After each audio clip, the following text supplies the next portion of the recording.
Hello, all you beautiful, wonderful people. My name is the Doctor of Journalism.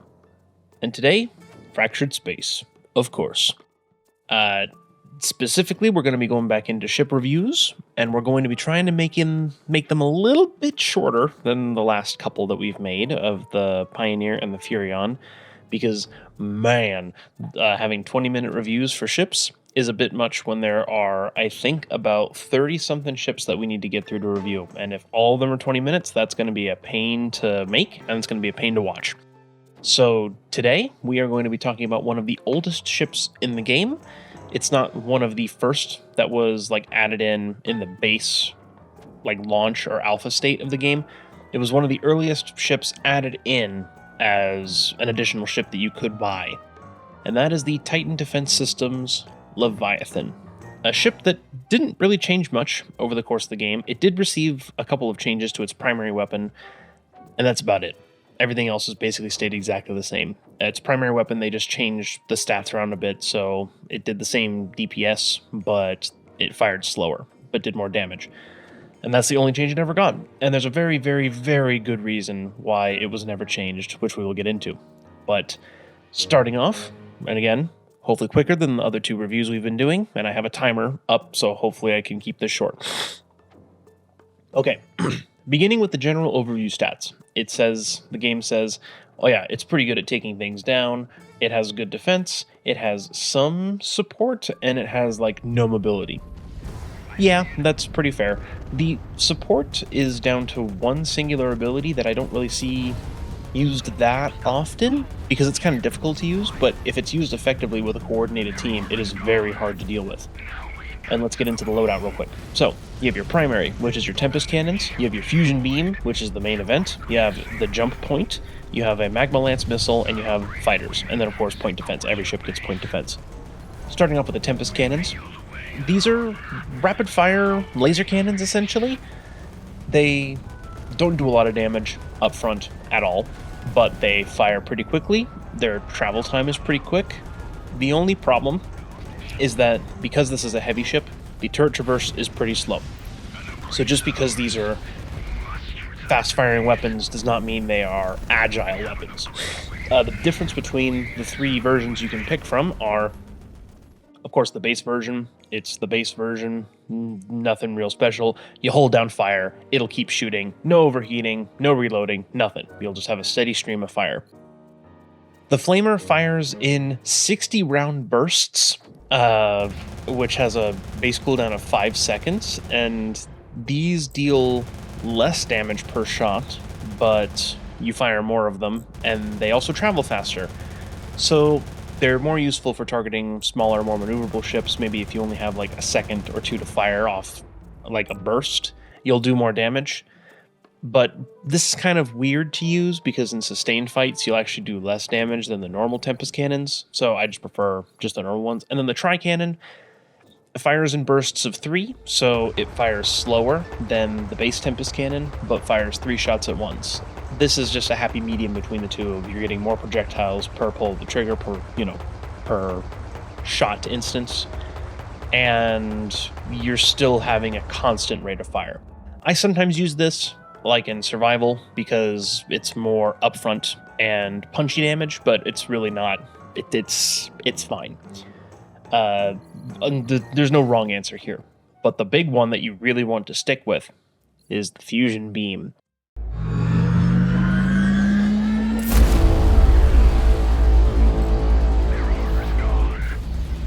The Fusion Beam is your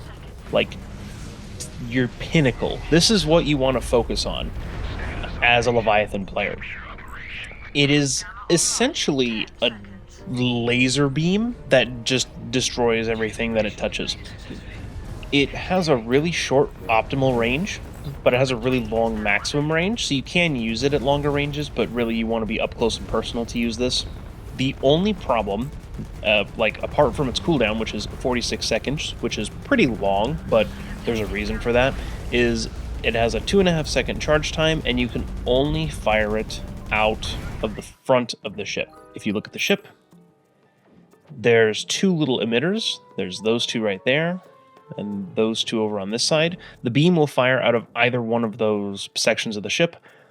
So you have about like a... Whoops. We'll just cut that out. So you have about a... It's like that. It's like, whoops. It's like that angle out of the side of the ship. And then probably like 30 to 45 degrees up and down. So you have to keep your nose pointed towards the enemy, which thankfully this thing is a heavy ship. It has a lot of armor. It can take a lot of hits. It's not that big a deal.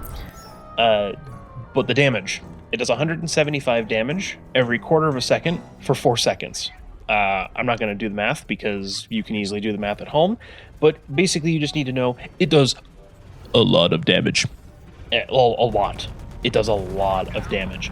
It will annihilate smaller ships in one burst, and it's very easy to aim because it's instantaneous. There's no travel time. So if an enemy ship is mispositioned or positioned incorrectly or poorly and they're in front of you, you'll melt them. The other option is the fusion shock beam. This is more for having the fusion beam available more often, and it has a longer optimum range, an optimum range that's farther away, so you can use it in more situations. It has a shorter cooldown, has a shorter charge time, but it does less damage.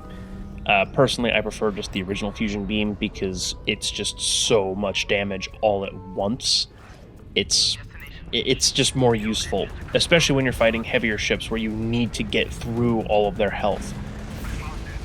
The next ability, well actually your first ability, is the jump point. This gives your team the ability to jump straight to you no matter where they are on the map. So typically speaking, if let's say you make it into the enemy base and they're in the home base or they're respawning, they actually have to jump into the sector that the team has captured and then jump into the home base. But if you put this down, they can go from anywhere on the map directly to your position.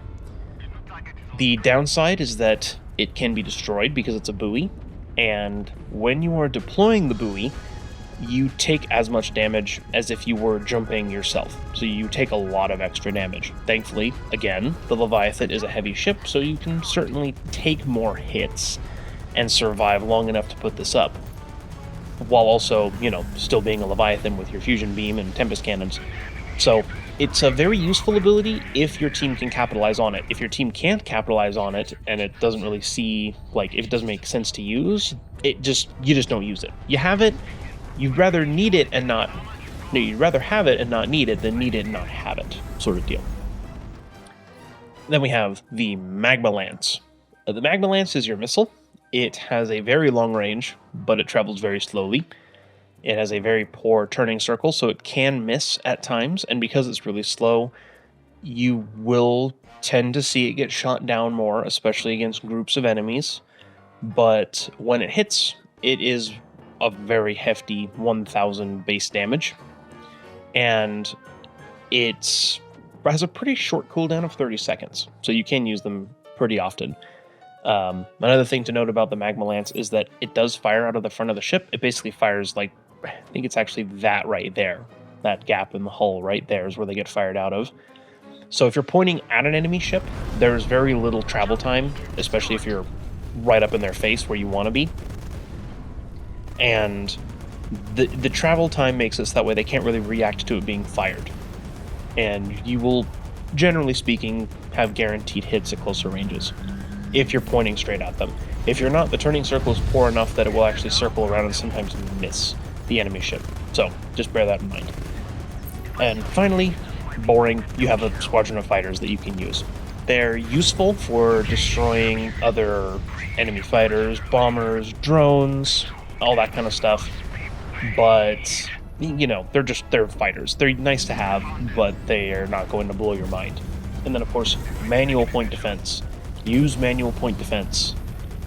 Automatic just doesn't do anything. It just does not do anything. So use manual point defense. And that's all the stuff on the Leviathan in terms of equipment, but how should you fit it out? Well, I prefer all the stock modules. For crew, I will say you want a healthy mix of all of your standard damage reductions. So I've taken a captain that has mixed attack damage and defense damage reduction. more armor strength, more turn rate, because the top and bottom armor on this thing is really good. The side armor is a bit weak, and the front armor is a little bit weird. So being able to turn faster to point a different side of the ship at the enemy is more useful than the maneuvering side of things, and also for keeping your front point towards enemy at all times. Then we have broken armor damage. Your armor will get broken. That's just the way this game works. So being able to reduce the damage because you're such a big target. And then more fire rate over turret traverse because your weapons already fire pretty quickly. So might as well just make it even quicker. And then for the implants, I've just gone across the board attack damage, across the board rate of fire, and across the board armor strength, just to help it out. This thing, as you'll see in the replay, if you look at like the armor paper doll at the bottom right, has a lot of armor to use. So take advantage of it. And that is about it, actually. I mean, how should you play Leviathan? Well, you're a big ship, you're a tank, you do a lot of damage at close range, but your turret traverse is a little bit slow, and most of the stuff on your ship needs to be pointed forward to be effective. So you position accordingly.